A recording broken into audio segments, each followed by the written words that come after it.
ఈరోజు మంగళవారం కదా, అమ్మేమో వినాయకుడి గుడికి వెళ్ళమంది.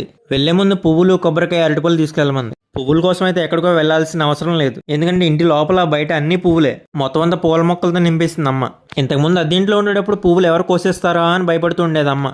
ఇప్పుడైతే అమ్మకి ఆ భయమే లేదు. కానీ బయట అయితే ఫెన్సింగ్ వేయించాలి. పందుల బెడద చాలా ఎక్కువ. ఒక్కొక్క పువ్వు అన్నీ కలిపి దేవుడికి సమర్పించాలి.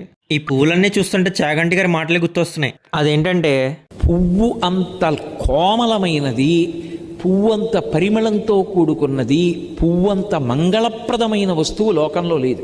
పువ్వులతో పాటు గరికని కూడా తీసుకుని స్టార్ట్ అయిపోయా. విఘ్నేశ్వరుడికి గరికంటే చాలా ఇష్టం అంట. అందుకే వినాయక చవితి నాడు గరికతో పూజ చేస్తూ ఉంటారు. మా వినాయకుడి గుడికి మాకు చాలా దగ్గర. ఆ గుడి రాజుల కాలనీకి వెళ్లే దారిలో ఉంటుంది. ఆలయం పేరు శ్రీ వరసిద్ధి వినాయక స్వామి ఆలయం. కొబ్బరికాయలు, అటుపళ్ళు తీసుకుని ప్రదక్షిణలు అయితే చేసేసా. ప్రతి బుధవారం ఇక్కడ అన్నదానం జరిపిస్తూ ఉంటారు. వినాయక చవితి వచ్చేస్తుంది మామ, అందరూ రెడీ అయిపోండి. ఇక వెళ్లే దారిలో హనుమంతుల వారిని చూసుకుని ఇంటికైతే వెళ్ళిపోయా.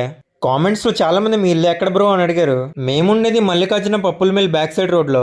ఇదేనండి మా ప్యాలెస్.